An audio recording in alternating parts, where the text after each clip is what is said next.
There we go. Hello. Hello, hello. Okay. Hi. I didn't unmute us. I just transitioned us over. I'm scatterbrained right now. It's okay. But hello everybody. Hi. Welcome to Anime Church, the church where you can cosplay and no one will judge you for it. That's right. We judge you based on actual things like how much of an asshole you are. I am Richie Roberts, your Minister of Science and Technology. I'm Fender Southern, your patron saint to snackles and alcohol. And we are going to talk about some nerdy news. We've got a little bit of a mixed bag. We've got like barely any anime news to cover and then a crap ton of like gaming regular news. Nothing interesting happened this week in gaming, right? Like nothing important. No big video game releases came out last weekend or whatever, and there definitely wasn't any like major console news or whatever. So, you know, it should just be a chill week in gaming. Everything's fine, right? For those of you who can't tell, that's sarcasm. Yeah. All right. But also at some point we're going to get a bunch of us nerds together and we're just going to have a giant chat about Resident Evil. All right. We're also going to theorize on what DLC we think will be coming out with 9 at some point because, I mean, 7 and 8 have dropped DLC. I wouldn't be surprised if 9 did. So, Honestly, there's a lot more of the Raccoon City story that needs to be explained via DLC. yeah, I also want to go ahead and point out one of the mods that I found that was really, really interesting, and I can't wait to play it. It gives you nighttime in Raccoon City. So the whole Raccoon City section is at night, and I'm like, yes. Is it raining? Because it damn well better be raining. It might be. Oh, also, if you guys have not seen, you should definitely check out Doki Bird's stream that she did of Resident Evil 9. Because in her first playthrough, she just said F it. She's like, there's no spiders in this game. And absolutely Thomas the Tank Engine. And I was so here for it. It was so funny. I'm just waiting on them to add the sound effects and the music for Thomas. That's what I'm really looking forward to. Also, she said, no, Thomas the Tank Engine is canon. Don't you remember? He was in RE2. And I'm like, yeah, they have the mod for Mr. X. Yeah. Yeah. Good stuff, man. Good stuff. But yeah, we got a bunch of news to talk about. I'm sorry, we are going to get semi-political because politics is affecting the nerdy side of things in the beginning. We got to talk a little bit about James Gunn. And I'm going to play a video for you guys of John Campea talking about the DC situation with Warner Brothers now that it looks possible that the WB is going to be bought up by Paramount. Now, it's still not a done deal. There's still a lot of time to go on between now and then for everything to get approval. And there's several different things. I want to reiterate, there are several different things that could happen that could completely block this merger from happening and end the deal. And yeah, there is a possibility that the deal ends. Warner Brothers gets $7 million for it, and they stay completely independent. Or they could be like, "Hey, we got a good offer from Netflix. Let's go back and see if they're interested." And that could happen. Honestly, I would prefer Netflix getting them versus Paramount just for the sake of a lot of people's jobs. But we've already covered some of this. If you haven't checked it out, check out some of our older stuff. But we're going to focus primarily right now on DC and James Gunn. And the reason I'm bringing politics into this or saying that politics plays a factor is because of the fact that James Gunn has very openly been not a fan of Donald Trump. The Ellisons both being very friendly with Trump, as evidenced by what's been happening with CBS lately. Yeah, he may not enjoy that, and his current contract that he's under ends next year in 2027. So he may just it may be a thing where he pieces out after the Gods and Monsters saga and he moves on to other things. There's several discussions on what could happen if he does leave, but we'll get to that in a minute. I'm going to let you guys listen to a little bit of what John Campea is saying here. This is not a long video. It's an 8-minute video, but we're not going to watch the whole thing. But I do want to present it to you because there is some good context here, and I may pause it so that we can bring up our own thoughts on the subject. Even if you're not a big fan of like DC or superheroes in general, this is just kind of important. What's up with the announcement link on Discord? What? Which announcement link? Oh, dang it. Tiny URL? Why the hell is it tiny URL? Oh my goodness. No wonder. Okay. Copy. Edit. Let me edit this. Jesus. Man. Why was it still on tiny URL? Okay. There we go. Fixed it. Oh my goodness. Thank you for bringing that up. Thank you for bringing that up. I'm like wondering what the heck is going on here. Okay. I'm going to delete our Twitter post. That's so silly that. Wow. Thank you. Thank you for letting me know about that. I very much needed to get that fixed. All right. Delete that. Yes. Okay. And now I got to fix our Twitter post. Control V. We are bam. All right, cool. There we go. I was wondering Well, what that's that was about. disappointing. There's no doll. Wait, where? Where are you? Oh, I am in the lab as the blood is flowing everywhere.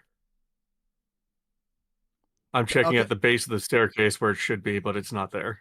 Here's the thing. Here's the question. Here's my question for you. Right, when you got out, when Grace slid down into the big vat of blood, and you got out, did it say something about a ton of blood or a torrent of blood? Yes.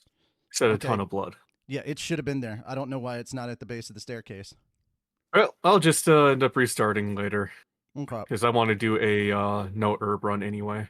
Okay, gotcha. Alrighty.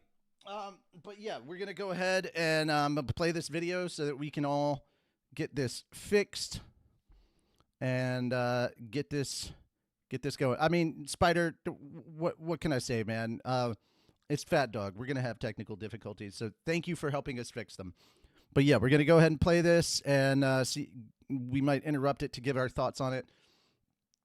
So just yeah, YouTube, don't hate us on this. John Campia, go check out his channel. He's got a bunch of good stuff out there. If you're into movie news, this is the place to go, or at least one of them. Insane bidding war in Hollywood history. Paramount Skydance, led by David Ellison, has officially won the battle for Warner Brothers Discovery to the tune of $110 billion. Netflix is out, the Ellisons are in, and the entire landscape of the DC universe just completely shifted under our feet. Now look, the big headline coming out of the Paramount camp today is that according to the reports, Paramount wants to keep James Gunn. They want him to stay on as the architect of the DCU. But guys, I am telling you right now, I don't see it happening. I expect James Gunn is going to walk before this merger is even fully cleared of the regulatory hurdles. Today, we're going to talk about why Paramount wants him to stay, the massive political wall he's about to hit, and the 5 very specific reasons why the Gunn era of DC might be coming to a much earlier end than anybody expected. Let's start with the why. Why does Paramount want James Gunn to stay? Well, it's not rocket science. David Ellison is actually a smart guy, and he's a producer, and he's a tech-forward thinker, and he knows that the crown jewel of the Warner Brothers acquisition isn't just the back catalog of Harry Potter or Game of Thrones. It's the brand new DCU.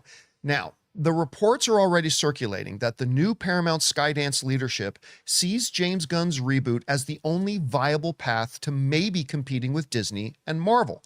They've seen the early numbers on Superman, they've seen the profit margins, they want stability, they don't want to start over for the 4th time in 10 years. They want the guy who has a 10-year plan already written down and has already started to execute.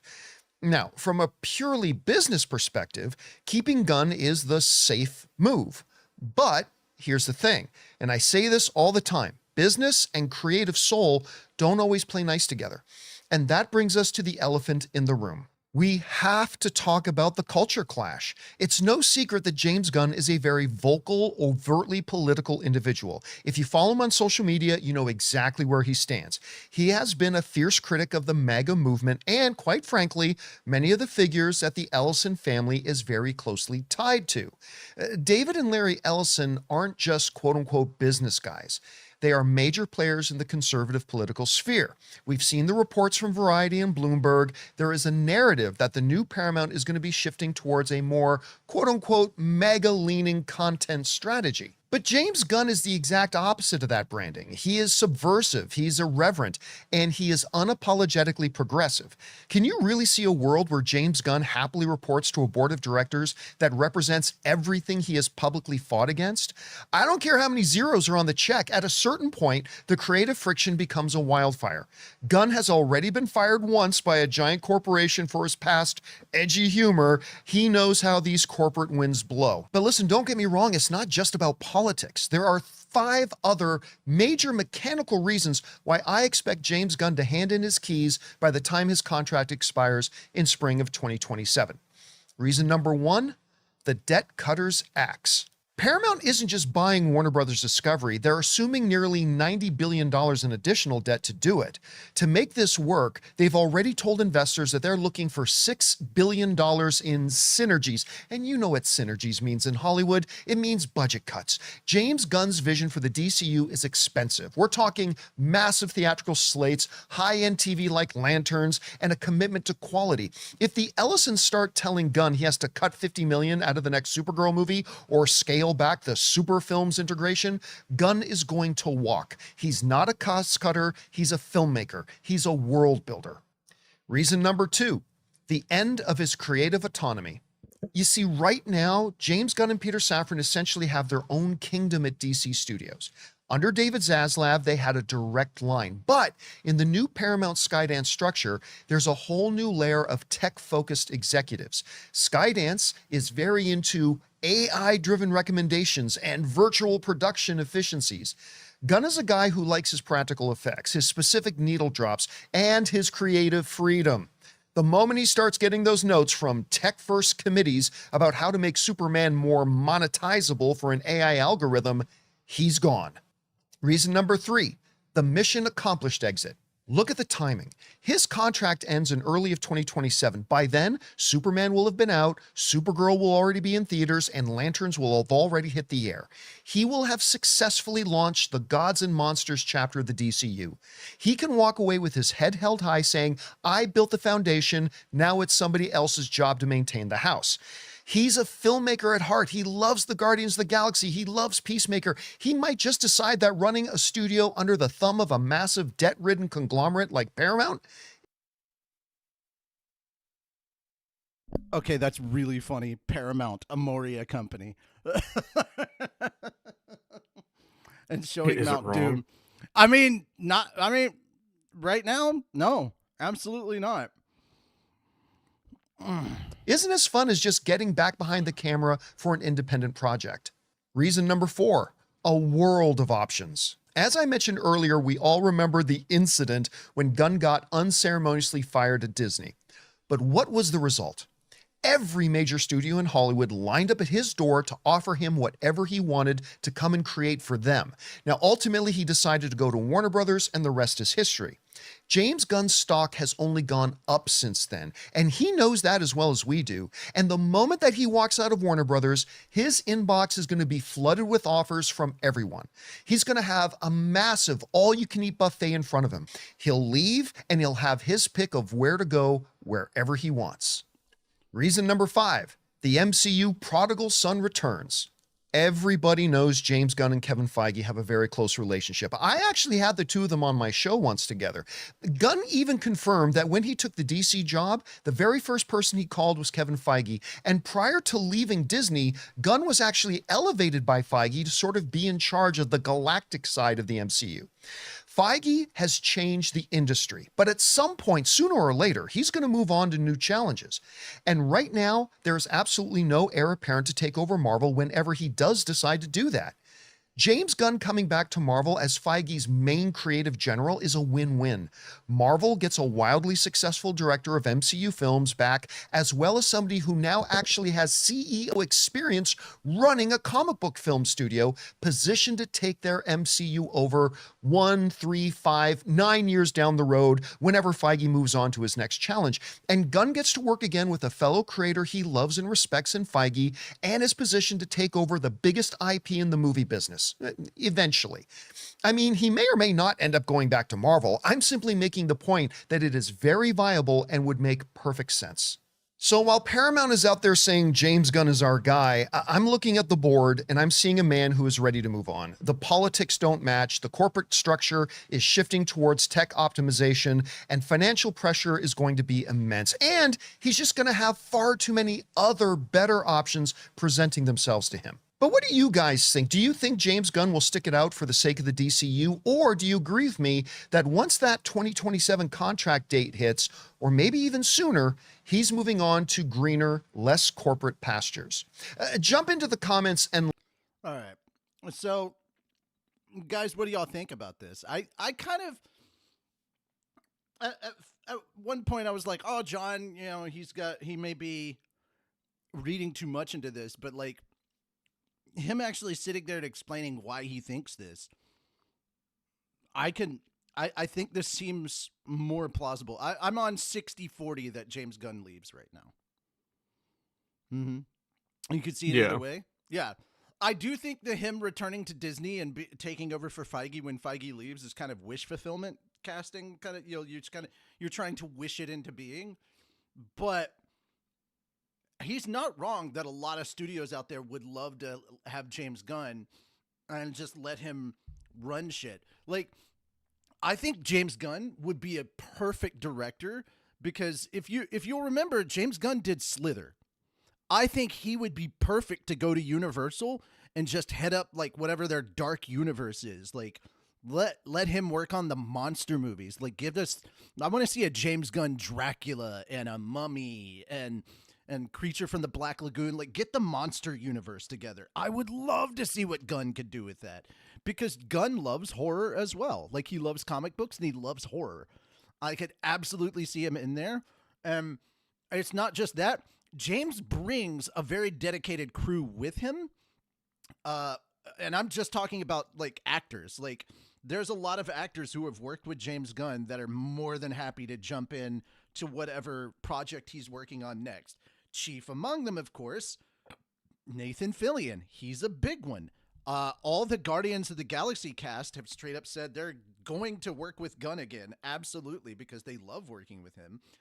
Don't forget that because of Avatar, Zoe Saldana is also one of the most well-known and highest paid actresses in Hollywood. So I could see her going and working in that monster movie section as well. And this isn't like your typical slasher horror. This is the quote unquote monster movie, like shared universe kind of thing. I think that would be really, really cool. But again, that's just me, and I'm not even that big of a horror guy, but if he did that, I think that would be really exciting. Where do you fall on this? Superheroes, eh. I know, but like, what do you think about like maybe if he went over to Universal and started heading up like a monster movie kind of like That'd a be shared... pretty interesting, actually. I would love... I know he did fantastic on Slither, but... Mm-hmm. I would also I kind love of fell to off see... after the whole superhero thing. Gotcha. I would love to see what James Gunn would do with Jekyll and Hyde. I think that'd be interesting.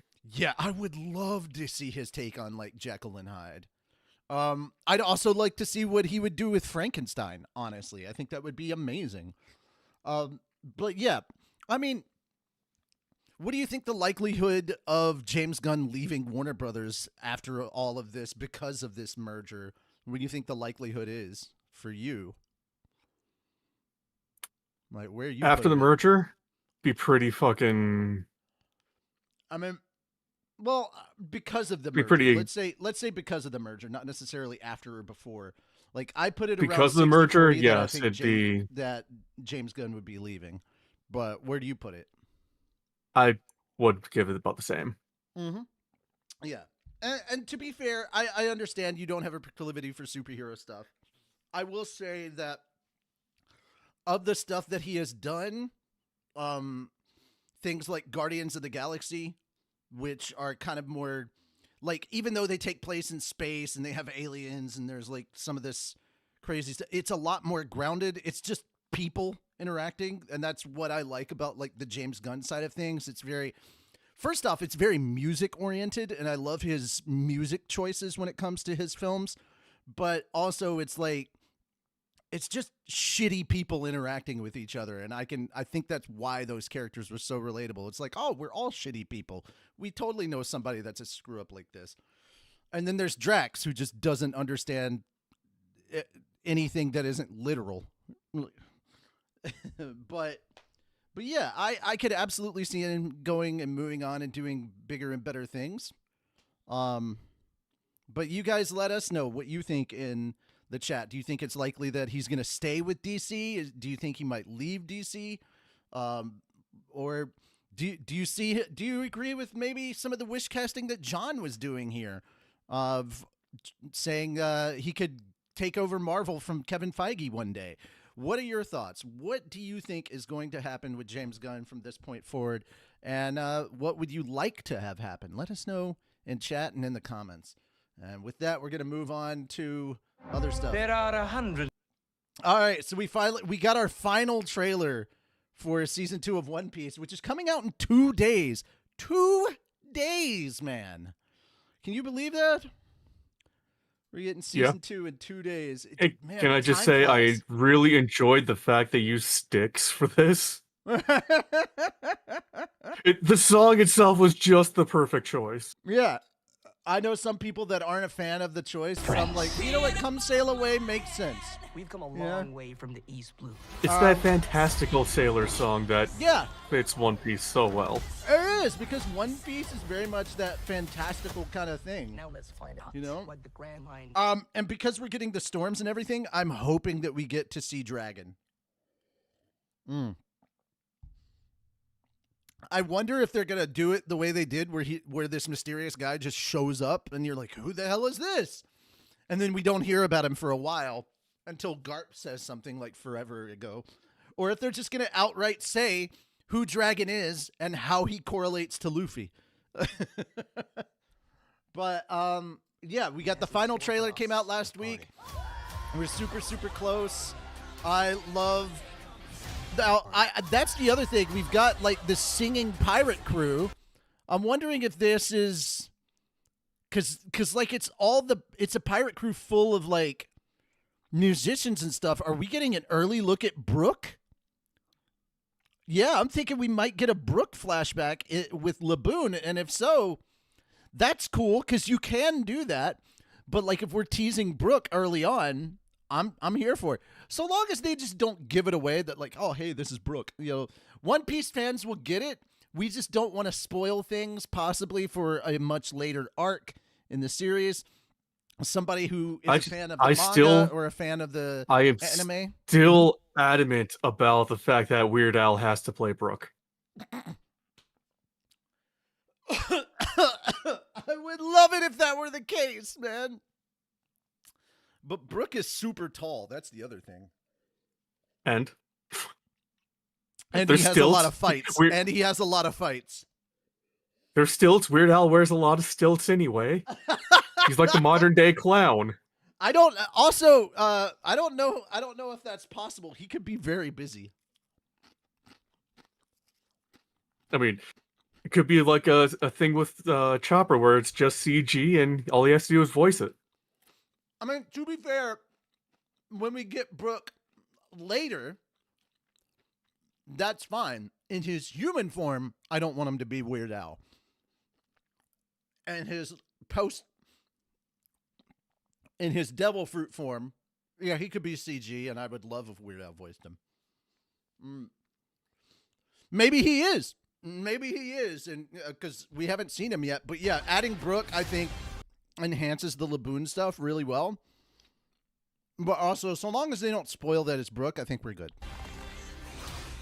I want people who haven't seen the anime and haven't read the manga to just not get spoiled on that, you know? They don't need to know about Brook yet. We'll introduce Brook when the time is right. And because Brook looks so different from himself, when we get to him and we reveal, hey, remember this way back when thing? Well, that was him. And they're like, oh, such good writing. And I'm like, yeah, that's Oda, dude. Oda's a hell of a writer. That's why he has the second best comic book of all time in the world. And next year, he will catch up and surpass Superman and become the #1 best-selling comic book ever. Yep. Monkey D. Luffy. World government wants your head. Goddamn smoker. Oh, that's the other thing. I recently saw like a gathering of the actors for Straw Hat. Taz got up there, Sanji. He's wearing like a dinner jacket or a suit jacket, whatever, but he doesn't have a shirt on underneath. And that man's just walking on stage with an absolutely ripped six-pack. You can see how hard this man works. I'm like, damn. And I was like, damn, it's not. And then I remembered, oh, wait, they're filming season 3. Yeah, of course he's going to be in that condition right now. Mm-hmm. Damn. Oh, my God, he looks amazing. So, yeah. Sorry, Smokey, but we're kind of in a hurry right now. I also like that Luffy Iñaki, for the live action Luffy also still calls him Smokey because he never refers to him as Smoker. He just calls him Smokey. That's great. The smoke effects look really good. It just again, like I've said with every trailer, this just looks fun, and I'm looking forward to it because One Piece is a lot of fun. Like it doesn't. it does have its moments where it is serious, but a lot of the time it is fun. It is fantastical. You're supposed to not take it too seriously until they get to like some serious moments. Like with Arlong Park, you are supposed to take that kind of seriously because it's heavy subject matter. But yeah. I really, really wish that giant would have been voiced by John Rhys Davies, but that's just personal preference. Have Gimli say lunch. Yeah. Let's hope you're hungry. I love that. We get the hippo mouth. Oh, let's hope you're hungry. Well, he's a hungry hippo. Also, this is in fact a combo move that they use in the anime where Luffy will rocket off of Sanji's foot to get some extra momentum. I love that. It's just such good. It's such good like touches that like add that show that there's love and care for the anime and the manga and the source material. They're gonna put these things in there, and I'm just looking forward to it. How hype are you guys? We're 2 days away. I don't have Netflix, so I'm gonna have to watch it with somebody that does. Maybe. We shall see. Also, it's all coming out in one batch, so you can just sit down and watch it in a day. My Tuesday's gonna be busy with One Piece. Yeah. No work is gonna be so fun on Tuesday. I'm not gonna get anything done. Yeah. All right. Oh, listen, I have a 3-day work week anyway. I took Friday off and Monday off. Hey, I'm not gonna tell you. I'm not gonna tell you what to do or how to be. I know streaming services cost a bunch. However, you can watch it. That's all I'm gonna say. I'm not pro anything. I'm not anti anything. I'm just like, look, guys. I'm not your mom. I'm not your dad. I'm not gonna tell you what to do. I just have one question for everybody who's a fan. Mm-hmm. WWLD. Probably something crazy and stupid. And probably cannibalistic. You gotta understand something. Luffy drew a picture of a merman, and it was the bottom half of a man, and the top half is just a fish. That's not a merman? That is what Luffy thinks fish people and mermen look like. And like Sanji just falling over, crying because of that. You shut up. You know damn well that's not how it is. No, I don't. Like, I know mermaids are bottom fish, top women. Mermen are. I expected mermen to be the opposite. No, they are not. All right. Anyway, so we've got 2 more pieces of live-action One Piece news to cover. So the live-action One Piece cast are set to help. Oh no, they already did this because this was 2 days ago. They tossed the first pitch at the World Baseball Classic. It was announced on February 24th that the members of the Straw Hat Pirates will appear during the World Baseball Classic's Japan versus Chinese Taipei game on March 6th, which they did. Inaki Godoy, Emily Rudd, McKenyu, Jacob Gibson, and Taz Schuyler will take part in the game's first pitch. The game will start at the Tokyo Dome at 6 p.m. I kind of want to look this up and see if it's on YouTube. Let's see. Probably is. Dude, I'm going to see if I can find it. One Piece cast. First pitch, Tokyo Dome. Let's see if that... Oh, there's Emily Rudd. Throws the first pitch. Oh, my God. Luffy. Watch Luffy throw. Oh, my goodness. They got that. Okay. Emily threw the first pitch. Oh, that was at Dodgers One Piece Day? What? There was a Dodgers One Piece Day? That they did together? Like, I know some... Okay. So she threw it at Dodgers game. I guess not. I guess I'd have to type some stuff out in Japanese to find it. That's... But that'd be great.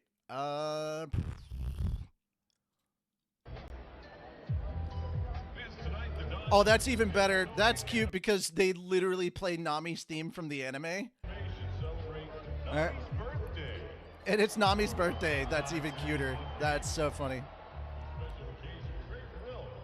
Yep. So yeah, I didn't know that she threw out the first pitch at the Dodgers game. Wish I had seen that, but it is what it is. It's pretty cool. I think that's awesome. I would like, if you guys can find it, if you guys could find it, please send it to us. I want to see that. I'm very curious. All right, on to the next one. This is also just adorable. One Piece's Luffy teaches Sesame Street's Elmo a new Japanese word. So, Netflix released a collaboration short video between the American children's program Sesame Street and the live-action One Piece series on Tuesday. The short features Sesame Street character Elmo dressed as One Piece character Monkey D. Luffy. Iñaki Godoy joins Elmo to teach the Muppet a very special Japanese word, none other than nakama. The video is currently available through Netflix YouTube channel and Facebook page. I can't wait. We're going to go ahead and play this. We're going to... Elmo, it's so good to see you! All right, already, that's adorable, just having Elmo singing the live-action One Piece theme. That's so good. That's so good. Elmo, it's so good to see you! Mr. Iñaki, hi! Oh, Elmo's all ready to join the Straw Hats. Yeah, Elmo's going to be king of the pirates. Elmo, you look great. Thank you. But remember, being a Straw Hat isn't just about being unbelievably stylish. Oh? It's what's in here that is the most important. That's why I want to teach you a special new word of the day. Oh, cool. Well, what is it? What is it? Well, it's actually a word that my dear friend Luffy taught me. I think you like it. Uh-huh. The word is nakama. Can you say nakama? Nakama. Nakama is a Japanese word to describe very special friends. Friends who are like family. They care about each other, help each other, and stick together no matter what. Oh. And that's what being a Straw Hat is all about, Elmo. Oh, then Mr. Iñaki is Elmo's nakama because Elmo really, really loves Mr. Iñaki. I love you too, Elmo! Thank you for teaching Elmo a new word. And Elmo learned something else from our friend Luffy. What? You did? Yeah, how to be really, really stretchy. Whoa, you're gonna make an incredible Straw Hat, Elmo. Oh, really? Yeah. Then let's get going to the going merry. Yeah. Mr. Iñaki, Elmo hasn't figured out how to unstretch his arms yet. Yep. That's about right for Sesame Street. It's equal parts adorable and just kind of silly and with a light amount of cringe. No, it's okay. Dying from cute overload. Yeah, that's just adorable. It's just good, happy fun, which I think we need more of in the world, just in general. But yeah, nakama. I love that they did that. I'm used to saying nakama, but that's just me. But yeah, that's adorable. Let us know what you guys think. Do you have anything to add to that, Fidris? I think we're pretty good, but in case you did. Nope. Okay. Good stuff. All right. Last but not least, before we jump into all the gaming news, guys, I want y'all to understand, we got 1, 2, 3 pieces of anime news. Everything else from here all the way to here is gaming news. 3 pieces of anime, and then pretty much everything after this one is gaming. So let's talk about a little bit about Dark Horse. Reed Pop's Popverse and The Beat reported on Wednesday that after 40 years, Dark Horse Comics founder and CEO Mike Richardson is no longer with the company. The Beat posted Dark Horse Comics and its parent company Embracer Group's statement, which explains that the company is implementing changes to modernize the business and strengthen collaboration across publishing, games, film, merchandise, and other key areas. Jay Comas, general manager of Dark Horse's owners with Embracer Group, Middle Earth Enterprises, is serving as interim CEO. Richardson founded Dark Horse Comics in 1986 as an offshoot of his comic book store chain, Things from Another World. The company published its first manga, Godzilla King of Monsters, in 1987. Dark Horse has begun laying off staff positions in February 2025, or had begun, and Dark Horse stated that it has responded to increasing overhead, changing market conditions, and external economic factors. I'm wondering how much this is because of just different people taking over and AI and all that other. The world that we're living in, anytime you see people are getting laid off, the question is now, how much does AI have to deal with it? I wish that wasn't the question that I immediately jumped to, but it's the question that I immediately jumped to. And yeah, AI art exists, and I don't know how much when you hear like things like when you hear words like modernize and collaboration and stuff like that, those are supposed to be nice sounding buzzwords and everything. I just maybe it's just the pessimist in me, although I like to call him the realist. I was like, yeah. This is corporate talk for we're downsizing and firing people because we can replace their jobs for cheaper with this or that. And it's just like, dude, this yeah. Anyway, how do you guys feel about this? I know you're not exactly typically like a superhero kind of comic book fan, but Dark Horse is less about superheroes and more kind of like, I would say it's more kind of like your more indie style comics thing. They deal with monsters. They deal with Predator and aliens. Yeah. I'm kind of hoping that it might be the breath of fresh air Dark Horse kind of needs, because I have been reading the Godzilla comics for a while. Yeah. I'm a huge Godzilla fan. Mm-hmm. Some of the comics lately have been kind of stagnant. Mm. So it could just be something that needed to happen. Somebody might have been stuck in their ways, and this could force the company to actually, change up a bit. Mm. So in essence, keep the artists, but find better writers. Yes. The art is fantastic. Don't get me wrong. The art is fucking amazing. Just guys, promise me one thing. If you're gonna get new writing, do not hire ChatGPT. That's my request. No. What? All right. Well, Famous, we're getting a new console in 2026, or at least Console. at least an announcement about one. I didn't think even an announcement for one of them was going to happen this year, considering all the stuff that's going on with, with graphics cards and with RAM and all that being at the prices that they're at right now. But Xbox announced Project Helix, the next quote-unquote console from Xbox. Let's take a look at this. I'm not gonna go through this beginning set of paragraphs because it's just talking about how Xbox has been over the last 5 years, and I'm like, yeah, let's get to the meat of this. Microsoft has formally announced its next generation Xbox console and given it a name, or at least a code name, Project Helix. Microsoft Gaming's new CEO, Asha Sharma, confirmed that the new console will play Xbox and PC games, something that had been widely reported and strongly hinted by Microsoft itself, but not stated outright.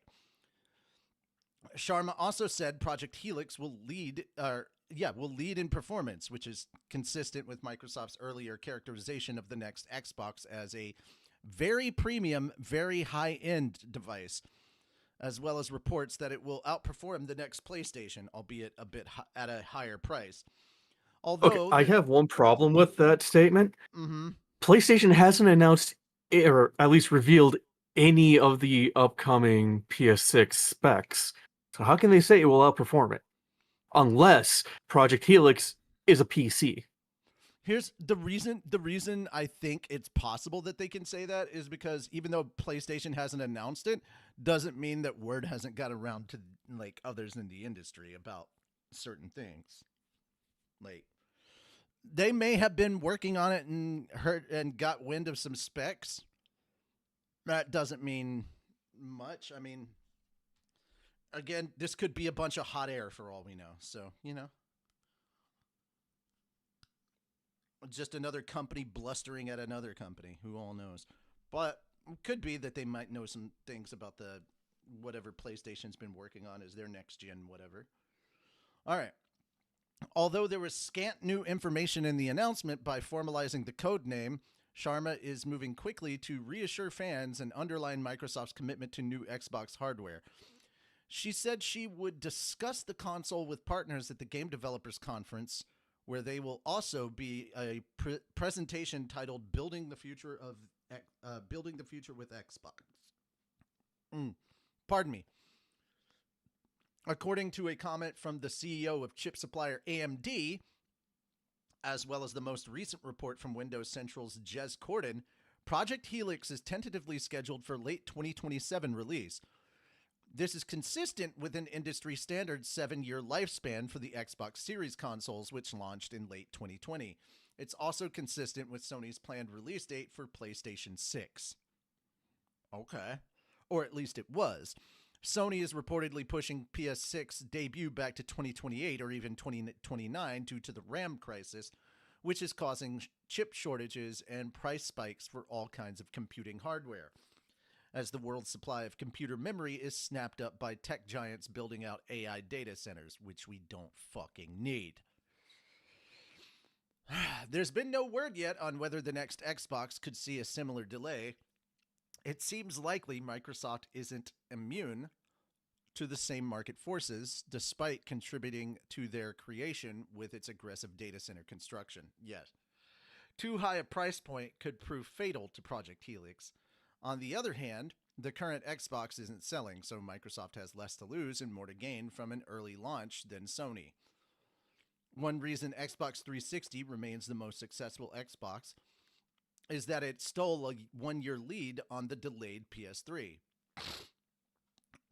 Now, what will Project Helix... And it was more affordable. Much more affordable.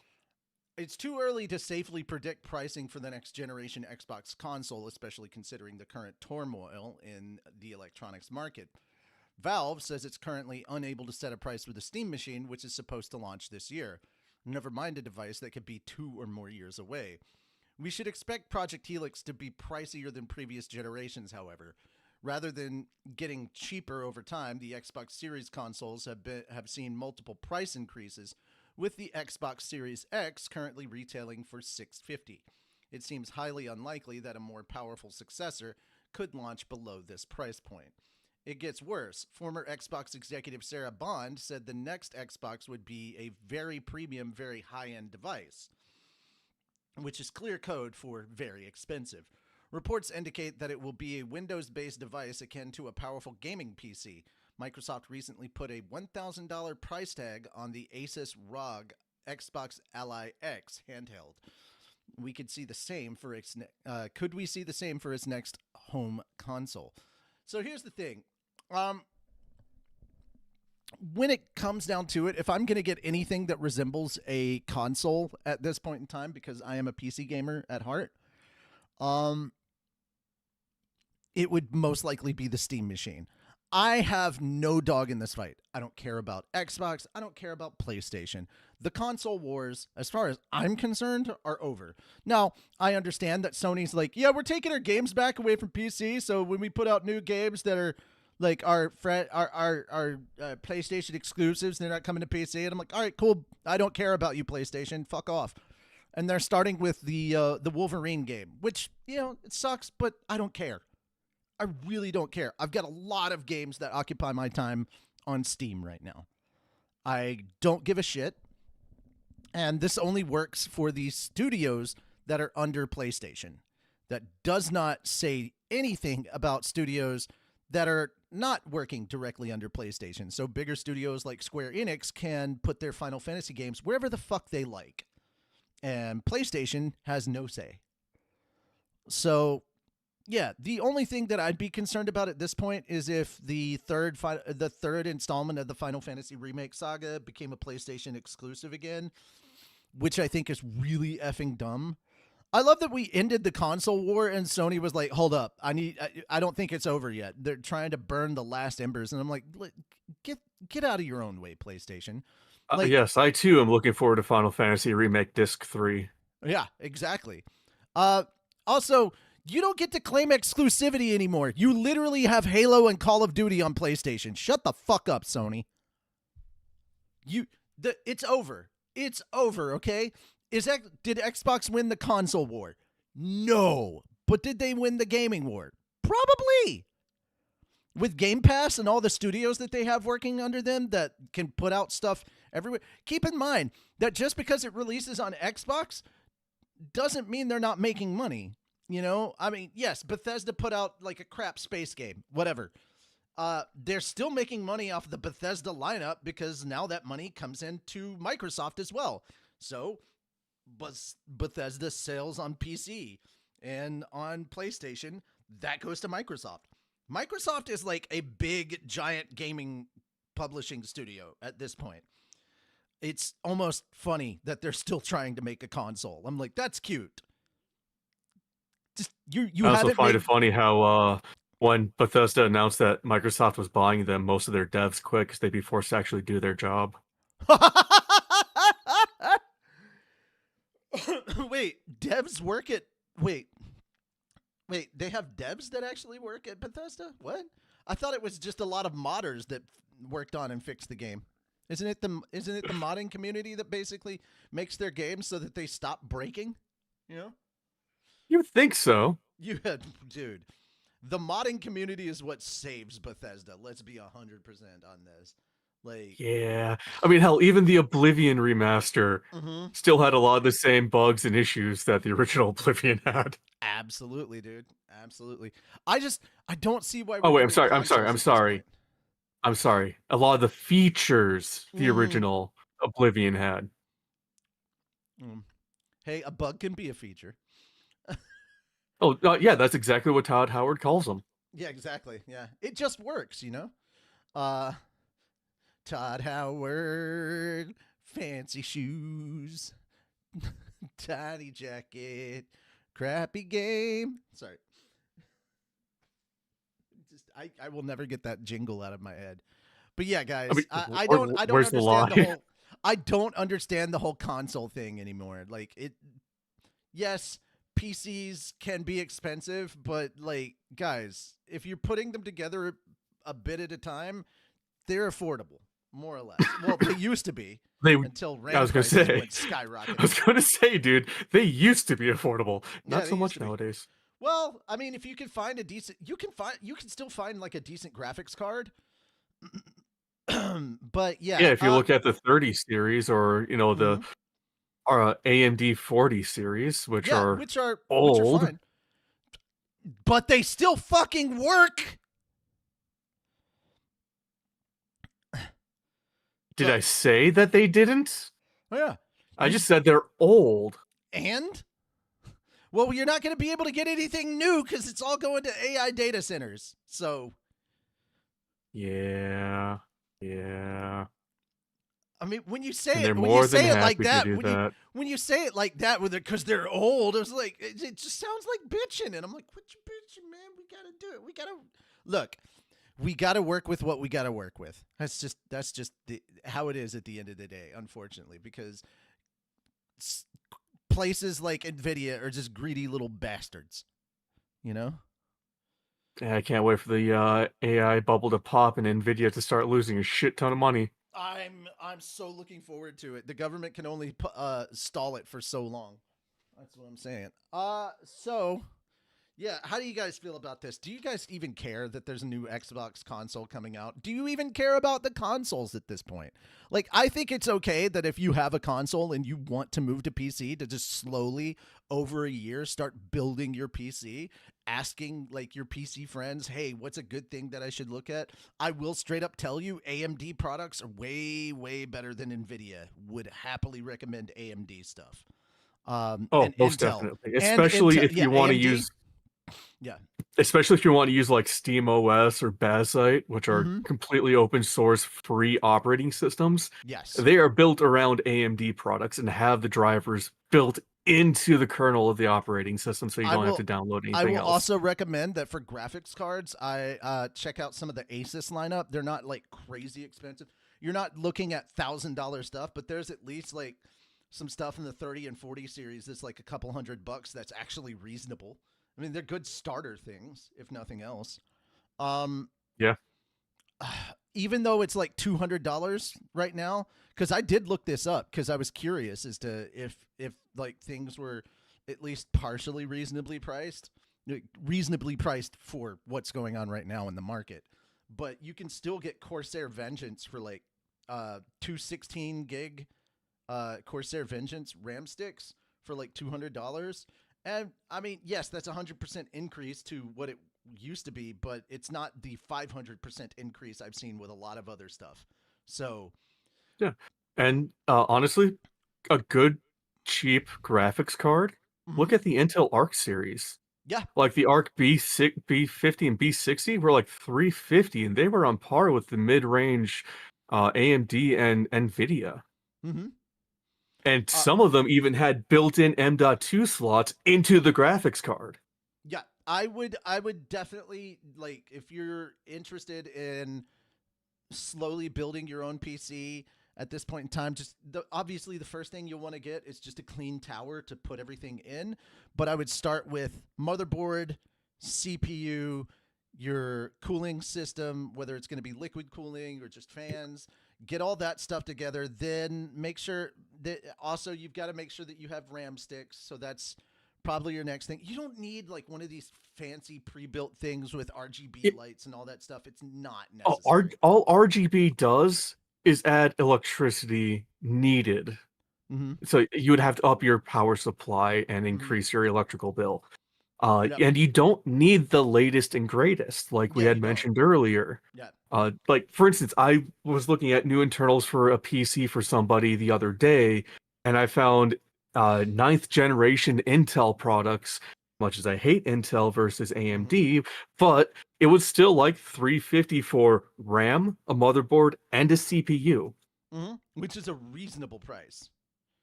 Now, I still would highly recommend AMD, just going from one to the other, because my computer. The only reason I have AMD, and oh my god, I love it.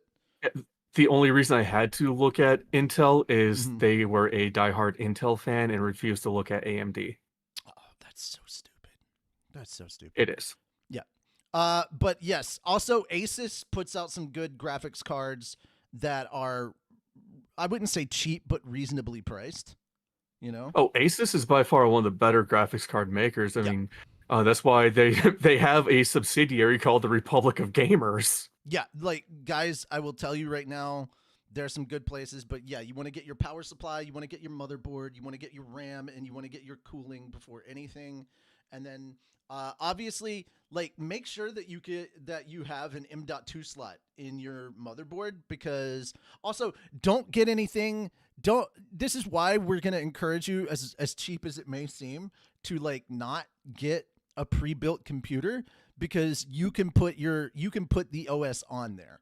You can get something with your OS kind of sitting on it that you can just straight up install from like an external drive or a thumb drive or something to just do your installation of whatever your operating system is going to be, because there is so much unnecessary bloat in pre-built gaming PCs and just and that's where I'm also going to recommend like Bazite and SteamOS, because Windows 11, there's a lot of pre-built-in stuff in there that one, bloats the system, and two, allows Microsoft to access your data and what you're doing because it's part of the operating system and part of the terms and conditions. If I could just wipe most of my stuff from, if I could keep like my programs but wipe Windows and just install SteamOS and like have all my programs still here, like it would be set up, I would do that. But the problem is I'm worried I'm going to lose all my programs. Yeah, and I don't want to have to go through the hassle of trying to reinstall everything. You know? But installations on Bazite and SteamOS are fucking quick. I bet.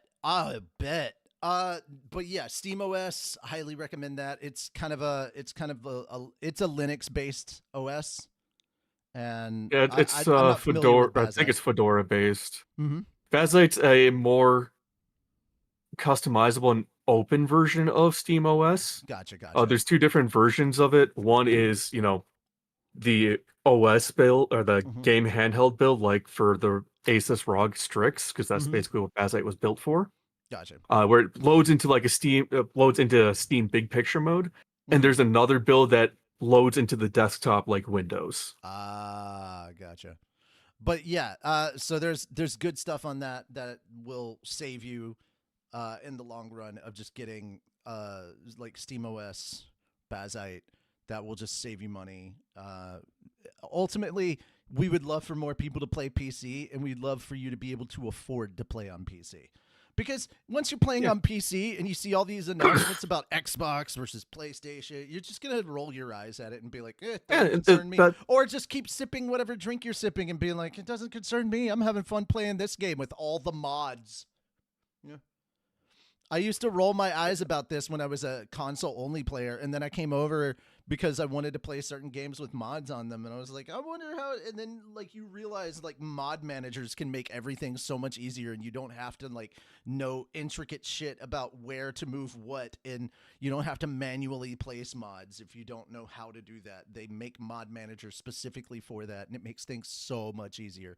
The only difference between previous Resident Evils and Resident Evil 9 is that I had to download and install Reframe and just put PC is best console. Sure.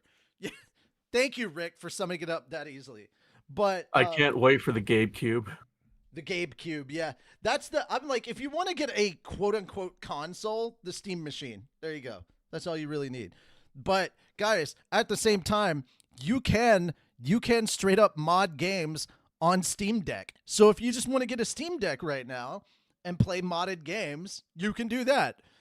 Case in point, I recently downloaded a mod. I downloaded a mod this morning that turns the girl, the big monster thing that chases Grace in Resident Evil 9, into the Xenomorph from Aliens. So yeah, really looking forward to that. But yeah, there's a lot of silly and fun stuff, and just have fun with it, man. But like, especially if you're not just gaming, but you're trying to stream your gaming stuff, you definitely want to have at least good RAM, a decent memory card, or not memory card, a graphics card, just stuff like that. It will help in the long run. Please, and guys, please understand this when we say you'll be good. The PC specs that we are giving you right now are better than the shit that Amelie is running on.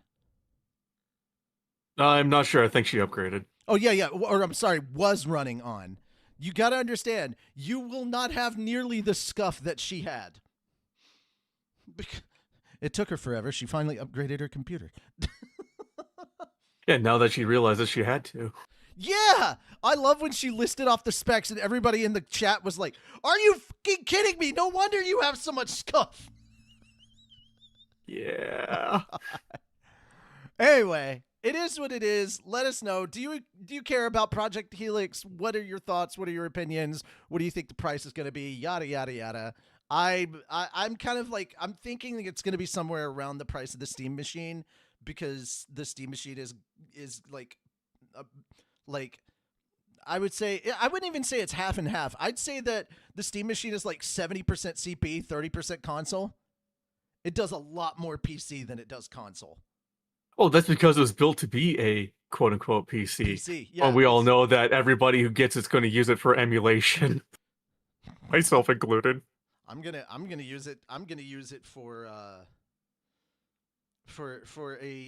blue streaming site. That's the thing I'm gonna say. A blue streaming site where I can use specific mods, and it's acceptable and it's okay to do on that site. That's all I'm gonna say. Yeah. Yeah, I'm going to use it for PS6 emulation. All right. Boy, you want to talk about this? The PlayStation saying, "Hey, we're gonna stop releasing PS5 games on PC." You ready to talk about that? I think you skipped Lanterns. Did I? Oh, oops. Oh well. I don't care. Did you? Okay. Here's the thing. I didn't even watch the trailer, so I just pulled up. The trailer. Yeah, I just pulled up Discord, so You're good. The trailer, essentially what it has, Lanterns looks kind of good. There were no powers shown off or anything. It definitely looks like kind of a I wouldn't necessarily say buddy cop. It feels a bit more serious than that, but it definitely looks like they're solving like some cases or something. It feels like semi-detective. But I mean, that's to be expected. Green Lanterns are technically space cops. But this is very Earth-based. It's not in Yeah, dude, what the hell? Why did Lanterns get skipped? I thought I put everything down on here. Wow. Okay.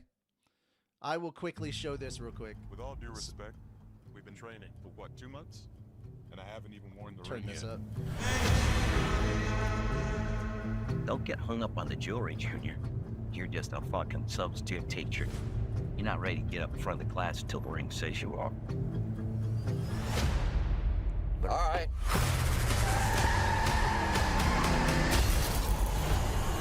All right, kid, you want to try it?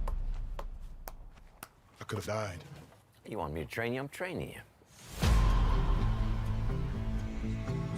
I mean, overall, the vibe is already saying this is not a superhero show. This is something something much better, and I'm okay with that. Like, there's no crazy powers or anything being shown so far. Something is off here. I can feel it. This is my town. You're a big shot. Noted. But stay the fuck out of my way. Think she hates your guts. It's the way she hates them. This is a stupid plan. Not that stupid. That I don't doubt. The Green Lantern's oath is to protect people. And we both know I do a better job of this than you. This is my job. As long as I'm alive, that ain't changing. So take a deep breath, Junior. You're old. You're tired.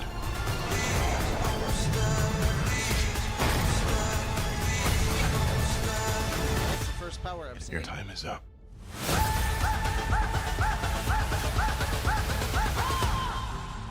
I don't understand. Who are you exactly? Hal Jordan, Green Lantern.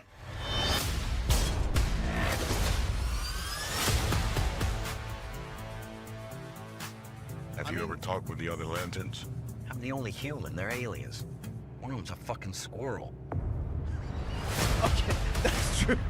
All right, I love that. One of them fucking squirrel. I like that.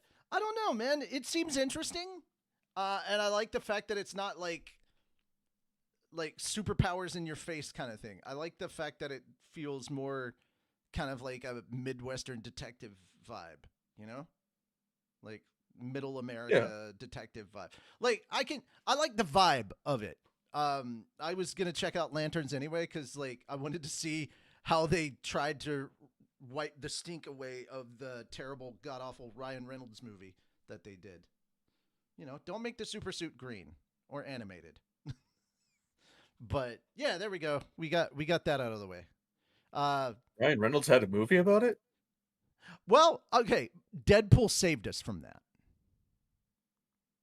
Oh, so that was that scene. Yeah, when Deadpool, when Ryan Reynolds was looking at a script and he was like, "It's welcome to the big leagues," and then Deadpool shoots him in the back of the head and says, "You're welcome, America." That was he stopped the movie And from Canada. happening. And Canada, yeah, you're welcome, Canada. All right. That being said, we'll move on to PlayStation again. So yeah, PlayStation says that they will no longer be releasing its big single-player PS5 games on PC. According to people familiar with the company's plans, the company has reportedly scrapped plans to release Ghost of Yote and other internally developed games for PC in recent weeks. According to Bloomberg's sources, aside from Ghost of Yote, Saros will also remain exclusive to PS5, but online games such as Marathon and Marvel Token, or Tokon, or whatever the fuck you want to call it, will still be released on PC. but published by Sony Interactive. Okay, games by external developers, but published by Sony Interactive Entertainment, such as Death Stranding 2 and Kena Scars of the Cosmora, are still planned for PC release this year. Here's the thing.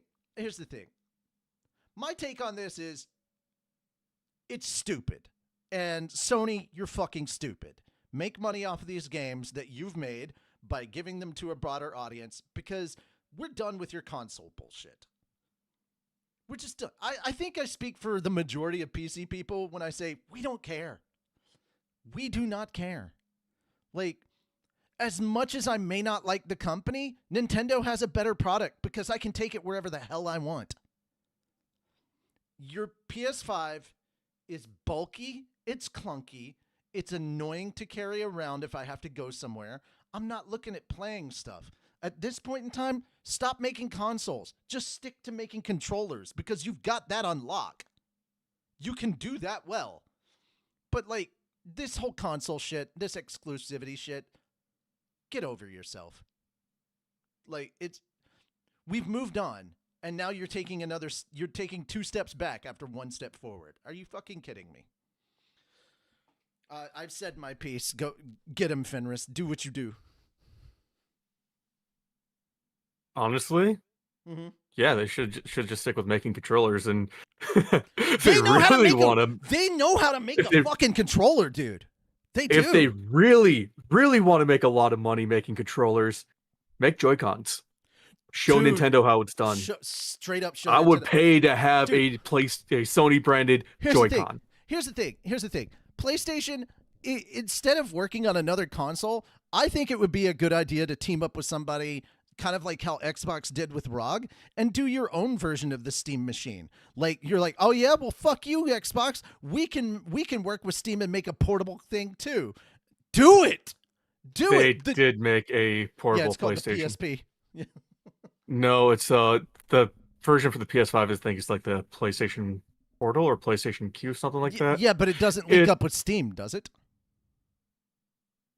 No. That's what I'm talking about. It's basically just Well, I mean, I'm not surprised. Sony doesn't know how to share. I mean, to be fair, they learned it from Nintendo. Well, that's the problem right there. Oh my God, Sony! I just realized that's why I'm having so many problems with them. Sony is Nintendo Lite. That's what it is. But guys, it's as simple as this. PlayStation, get over yourselves. I will give Sony this. At least they would call for Tears of the Kingdom a fucking DLC. Tears of the Kingdom is not a DLC. Sony would have called it properly. It is not a DLC. It is a full-on game. It is not a DLC. Do not start this shit. You don't side with Tony on this.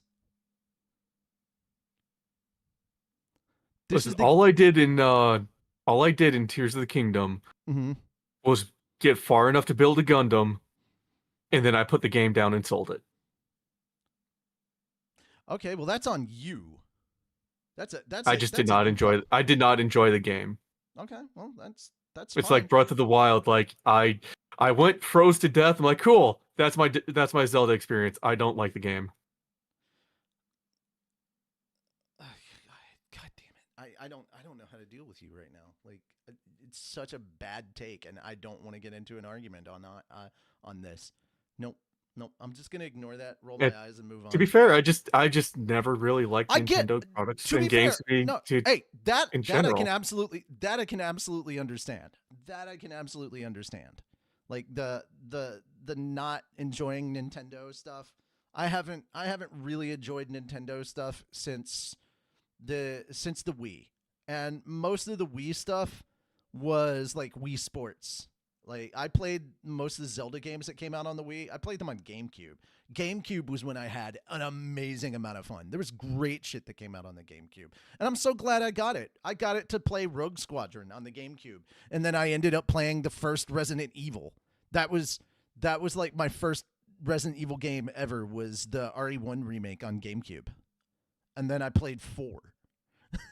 I didn't play 2 or 3 until the remakes came out. I had no working knowledge really of 2 and 3. I just knew that Leon was in 2 and that he survived the Raccoon City incident. I have way more knowledge of it now.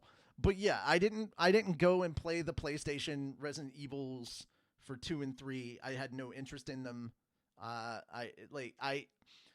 Guys, the Resident Evil 1 remake on GameCube was the end of what I could tolerate on tank controls. Same with Resident Evil 0. I played both of those and I was like, yeah, I'm not okay with the tank controls.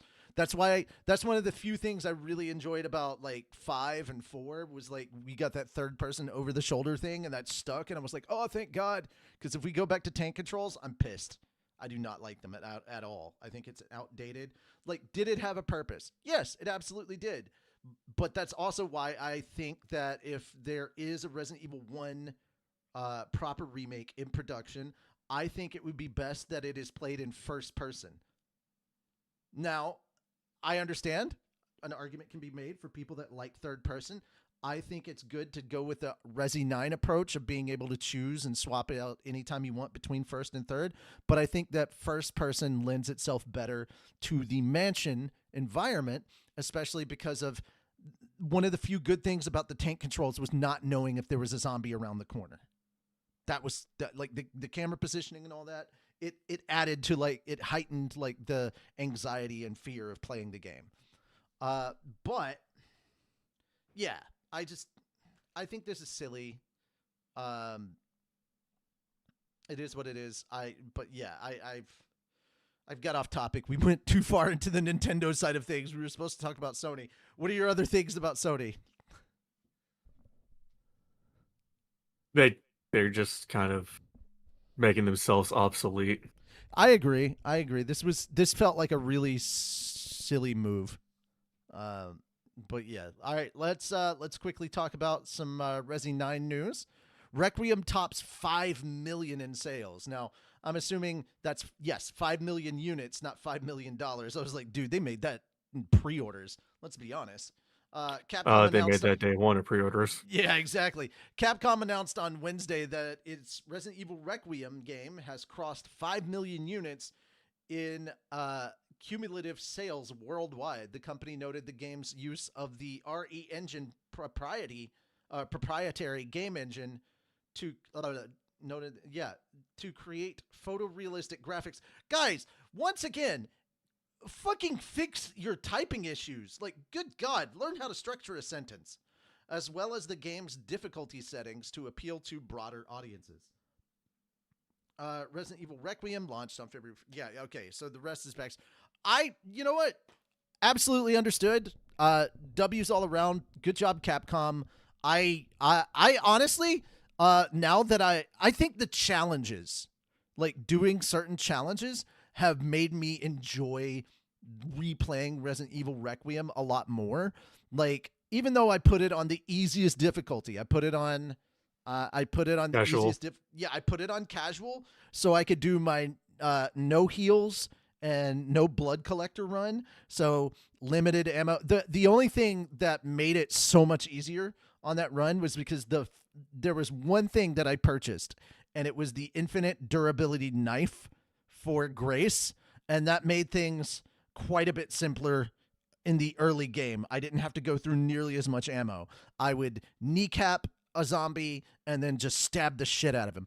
Also, my one Requiem bullet, I saved it for when you get into the bar lounge area, and I lined up the 3 zombies that are in that room and just pop, and took them all out in one shot. So I felt really, really good about that, because I knew I was going to get very limited ammo for the Requiem because I couldn't make any.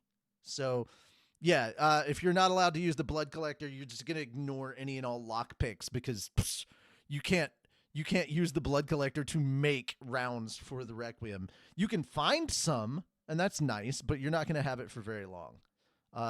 But yeah, it's necessary if you want to unlock infinite ammo, and infinite ammo does make it considerably easier to play on Insanity mode. Insanity mode also adds more enemies in locations where they did not exist in the other difficulty sections.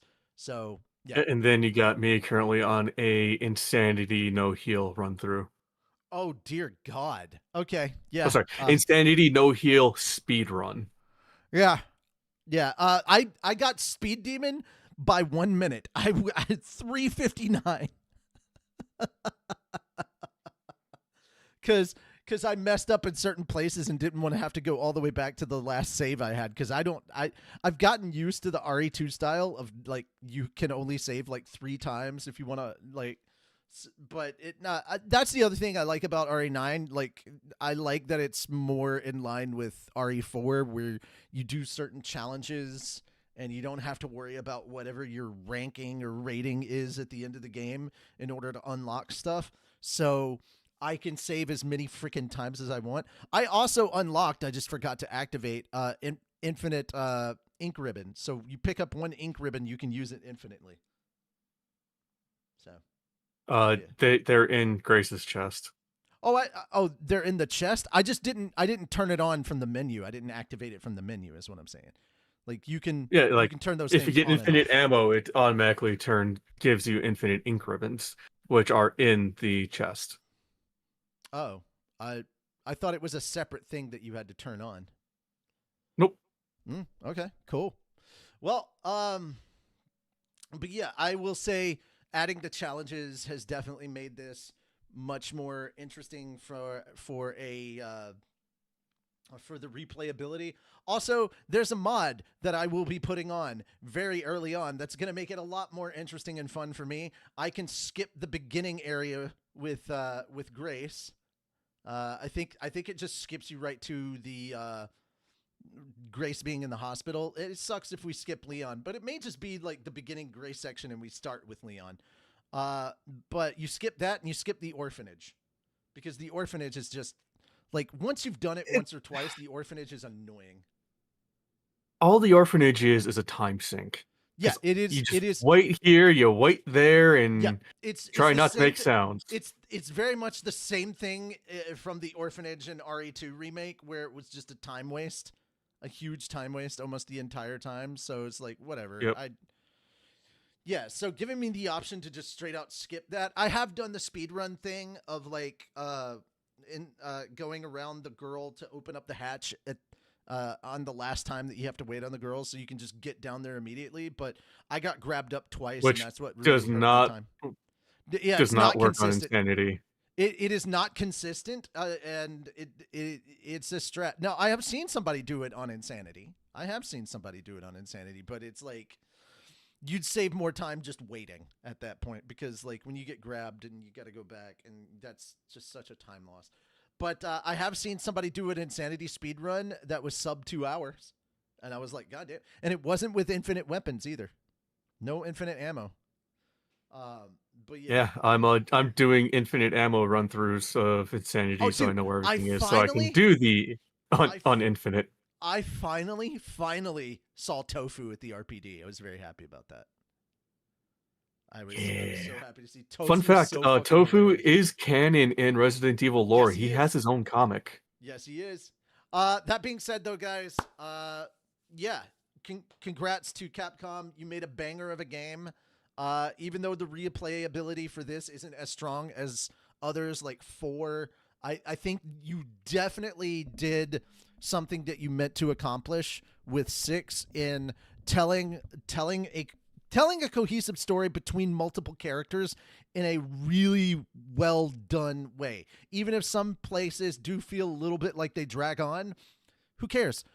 There's also like I also realized that certain sections of the game that I thought were a headache were only a headache of my own making because I was going through and killing everything.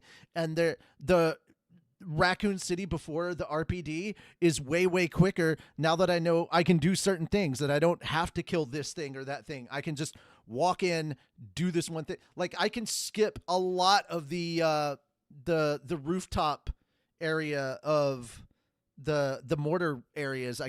You can skip through a lot of that, just go over. There's only a certain group of people that you technically have to make sure that you kill, and then you just get up, grab the thing, hop down, and leave. And it's like, oh my God, this is so easy. So it is, but mortars. The only area, well, they're actually easy to avoid if you know how. I know, but I like taking control of the mortars and using them. Oh yeah, that's fun too. The only area that I actually had to kill everything was essentially the chainsaw area. But like, what I'll do is, or in the gas station. So what I'll do is because I'll you're kill supposed the to in the gas station. Yeah, and my only thing is that makes it quicker is I just kill the guy with the chainsaw, the guy that's on the ground next to him, and then I just walk out. And then because they're like magnetically attracted to the chainsaw, I just funnel all the zombies towards that area, let them funnel themselves over there and just grenade. And that does pretty much most everything. And then when Chainsaw Boy shows up, couple quick Requiem rounds and it's over. And I'm like, all right, cool, done. True, It's but so much easier. Like I like the chainsaw duel. I do too, but like I've done it 3 times, and at this point I had the infinite ammo, and I was like, fuck it, bam, bam, bam, he's done, and that's that. That's that. I've already experienced and had my fun. Now I'm trying to see how best I can optimize it. You know, I'm actually having fun with taking like certain speedrun strats that I'm seeing. Like, okay, so the building with the mortars, when you have to drop down to the first floor and crank the door open, I've always had thought that I had to kill like the freaking zombie BSAA agents. No, you can go straight to the crank, and because there's like boxes and stuff in the way, by the time you finish with the crank, there's still boxes between you and the guy that's down there, so he never hits you. So I just cranked the door and just left. And I was like, oh my God, I can skip that entire section? Fuck yes. There's so much stuff. Oh, also the silly little strat of being able to one-shot Hunk. That's what strat is that? I haven't heard that one yet. There's a way that you can one-shot Hunk in every difficulty. I will send you a video for it. But yeah, it's literally as soon as the fight loads in, you're spamming attack, because like in the first like 1 or 2 frames of that, if you hit the attack at the right time, you will immediately do a takedown where you have I think it's like a 65% chance of insta taking down Hunk, and like your next attack will take you into the cutscene where you finish him. Either if you don't finish him in the first hit, he only needs to take 2 more attacks, and then the cutscene plays. So it's like a really fast Hunk fight. Yeah. Cool.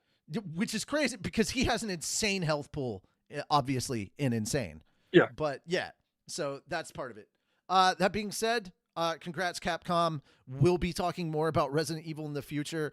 I do plan this month for a bunch of us nerds to get together and just talk and theory craft and whatnot about Resident Evil in general. So it'll probably be me, Fenris, Jason, my brother, Revan,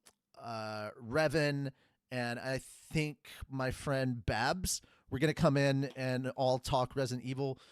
Babs has not sat down and played RE9 yet, but she's looking forward to it. Her birthday's coming up, and I think she said her husband was going to get it for her because that's what she's been wanting, and that's awesome.